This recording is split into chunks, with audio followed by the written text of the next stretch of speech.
briefing from me. Of course, it will be interactive as always. But I can say to you, one word: the People's Democratic Party is ready for the National Convention scheduled by NEC for Ibadan, or your state capital, for November 15th and 16th, November 2025. I thank you for listening. I think we can have the conversation. And what we do is that we follow the constitution of our party. How do you have a national convention? We have started.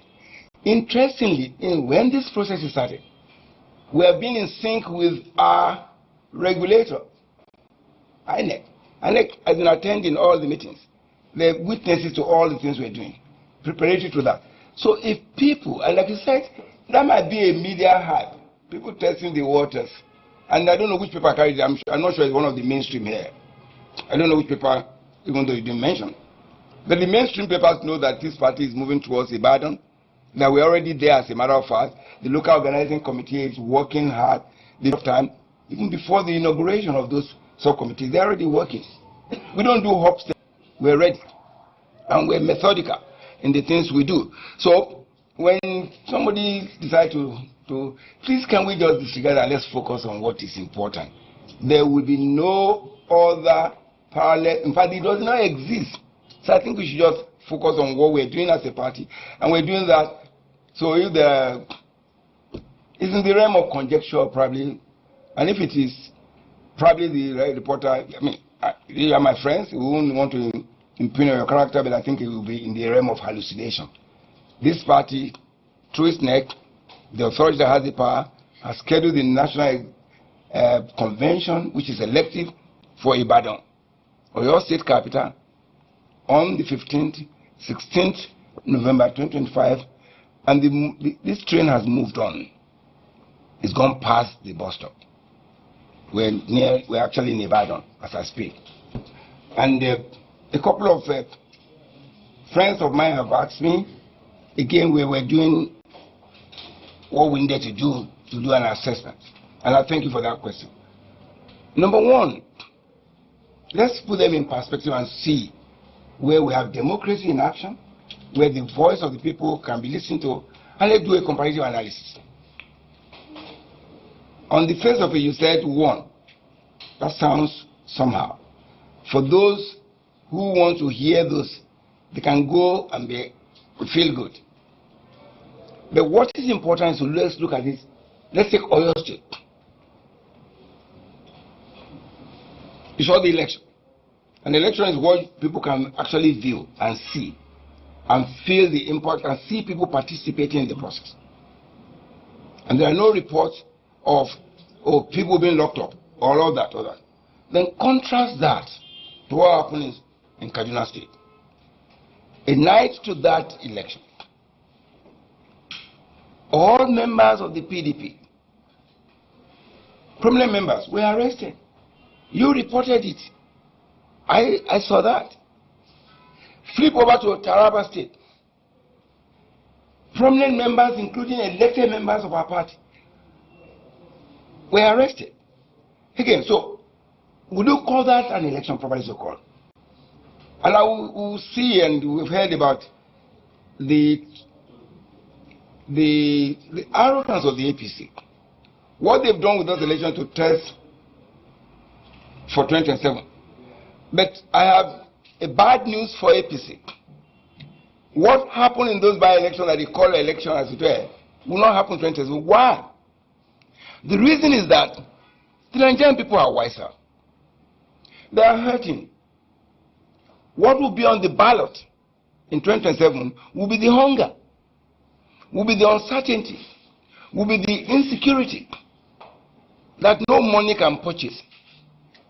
Only last week, in my little village, the chairman of my party the local government was kidnapped. Now it is so sad that when people get kidnapped in this country, you don't even talk to police. They say, go and look for the money. That sounds like a new normal. That's what will be on the ballot. And so the APC should know that the self-immolation, the praise singing of saying, oh, we have won. They didn't win because Nigerian people would defeat them because they brought hunger to this country. For more than 10 years now, APC has been a point of pain to Nigeria. They lied regularly. In the previous administration of the late President Buhari, what did they tell us? They told us they have intervention in agriculture, right? And they demonstrated by lying, by creating a wooden frame somewhere towards the airport, and they call it pyramid of rice. It turned out to be pyramid of lies, if you remember. And we engaged you then. But contrast that to when PDP was in government. Dr. Adeshina was the Greek minister. People were using their phone to assess farm inputs, like fertilizer. You remember that? I'm sure you remember because you reported it widely. So Nigerians are going to compare the PDP years with nostalgia. The golden years of prosperity, of democracy, of openness, of capacity to allow people to pursue their own happiness. So those are what will be on the ballot. So this cannot and is not and will never be, because what they did was that there were gloom in those areas they claim to have won. You go and fast check it. And so that will be my reaction to that for now. That's why it's so easy, so to say. But there's a limit to which you can weaponize poverty and people say enough is enough. I guarantee you that many of such, in 2027, it will be a different ball game. I guarantee you that. Why? Because it will be unveiling, it will be unraveling the kind of poverty and the kind of life discounting expenses that Nigerians are facing. So they would have to change. That's my hope. That's my expectation. And that's what the PDP is preparing to galvanize, so that we can have issue-based. Not that we are always constantly being distracted by creating crisis in other parties. So that rather than talk about the government's failure and the challenges we have and the insensitivity of the government, we're busy talking about somebody is fighting a party or not. We want to get ourselves together. We are already getting ourselves together. That's why you see the APC is jittery. That's why you find the kind of the news item that Chuk's referenced. They want to take us back and say, oh, they have issues there. No. They know already this is a train that is moving. And it's moving steadily towards Ibadan for the National Convention, to have a brand new National Working Committee, creating education. Because when you get people that are educated, then they can make a discerning decision. It becomes difficult for you to say, take 5,000 naira, vote for me and vote 4 years of your life away. They will say, wait a minute, I'd rather do this and do the right thing so that I can have what I call the possibility of pursuit of happiness. But we know we're working exceedingly well with INEC. You have noticed that INEC has been attending all the meetings. They will be attending that of the 25th, which is next week, Monday. And so all the decisions were taken. INEC was there when the decision was taken by INEC for the train to move to Ibadan. So they are part of they are monitoring that train going to Ibadan. So don't be worried about that. We are on good stead with INEC. They have all the information that we needed.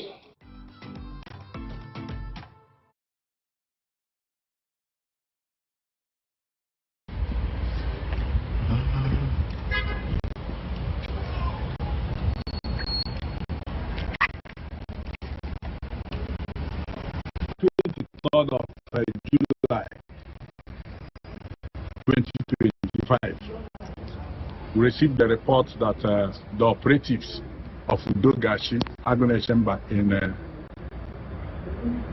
Idemili South local government area, in the exercise of the operations in Oba community, went into a compound on the pursuit of some suspected cultists, and in the process they assaulted some youth corpers. So upon that report, we immediately on that same day we arrested the operatives, because that act was totally outside the purview of our mandate, and the act itself is condemnable. So we arrested them on the 23rd of July 2025. And here I say. Then on the same 23rd of July, we got in touch with the coppers, especially the two of them, that one of them is now in the online trading video online. So we got in touch with them that same 23rd. Then took them to the hospital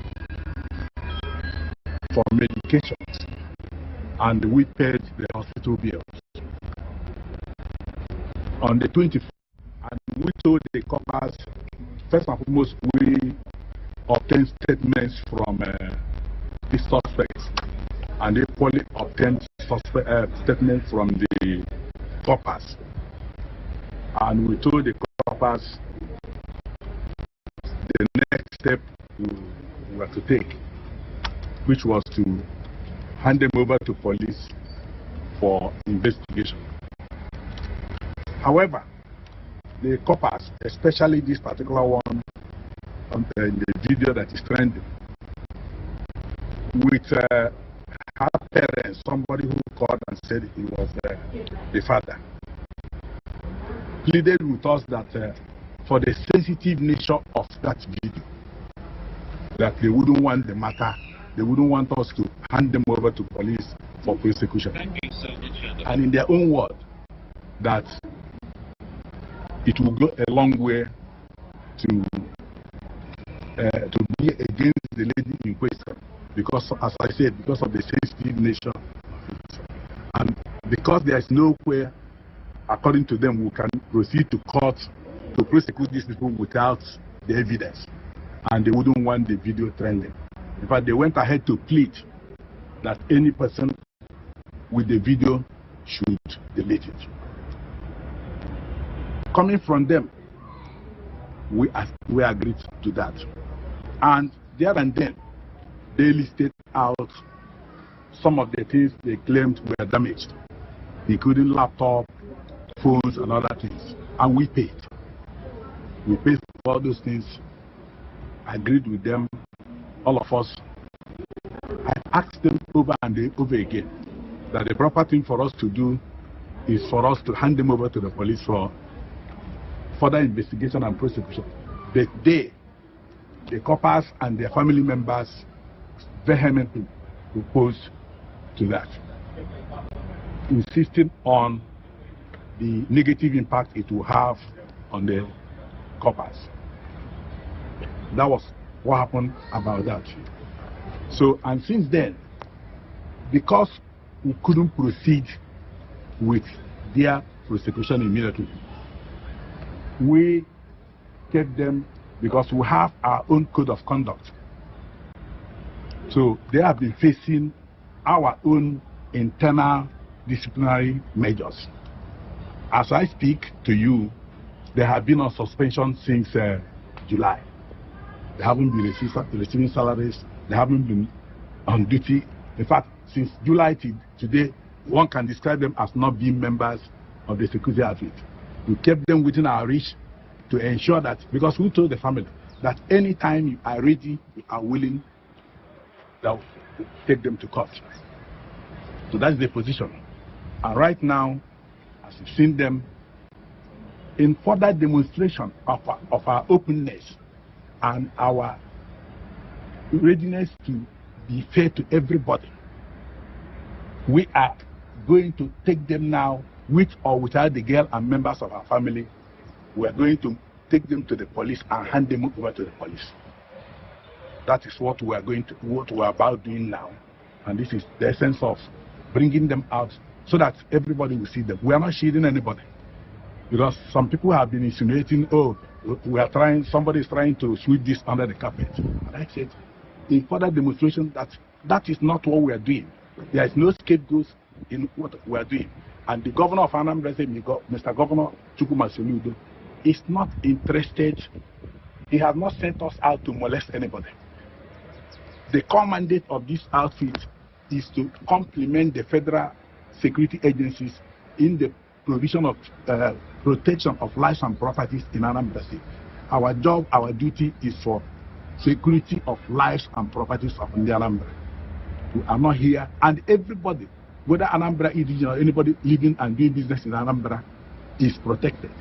Our job is to protect everybody, and we want to assure the Anambra and everybody that once you are in Anambra, Udogachi Agune Chamber is not a group that is set out to intimidate anybody. And we keep calling our people, anytime you see any of our operatives going outside their mandate, please bring the complaints to us. And you can be sure that we are going to handle the matter to your satisfaction. And a few people or some people that have brought their complaints to this office, I am sure they got satisfaction. So that is it, gentlemen. Sir, good afternoon. Let me ask you this. All right. For purposes of clarity and for avoidance of doubt, this is a note of warning to other operatives, other personnel of Agunation and Dogash. Any operative, any of our operatives that goes against the code of conduct and is involved in any act that is outside the mandate will be arrested and prosecuted. There is nothing, I repeat, there is nothing like scapegoat. We are not shielding anybody, we are not hiding anybody. Everybody wants our members, our personnel, our operatives to operate, to function in line with the tenets of the law. There is a law, there's the Anambra Homeland Security Law, there is the laws of the Federal Republic of Nigeria, there's these rules of engagement, and there is our code of conduct. So any operative, I repeat, that goes against any of these things will be severely dealt with in line with the law.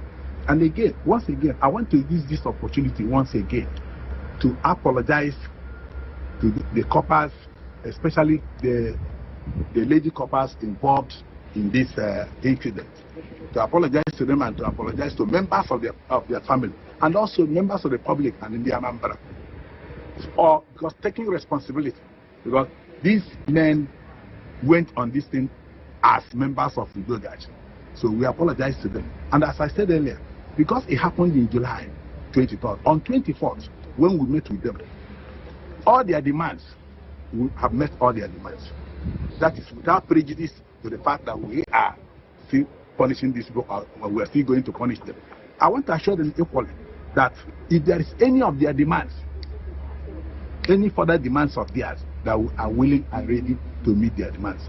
I want to assure them, these coppers, and any copper, any of the coppers in Anambra State, that their security is guaranteed.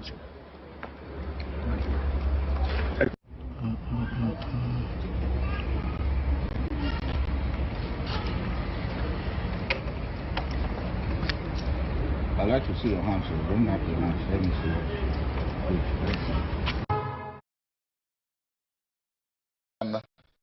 Group that is agitating for this. Dominic Alancha is live for us here in our studio. Thanks so much, Dominic, for joining us tonight. Thank you for having me. Isn't this too late? I mean, too early in the day? I mean, governance is what a lot of Nigerians will say. Let's focus on governance. So you're bringing, and you hear a lot of issues of ethnicity and religion when people want to start scheming. So people will say, this is another scheming that is coming up.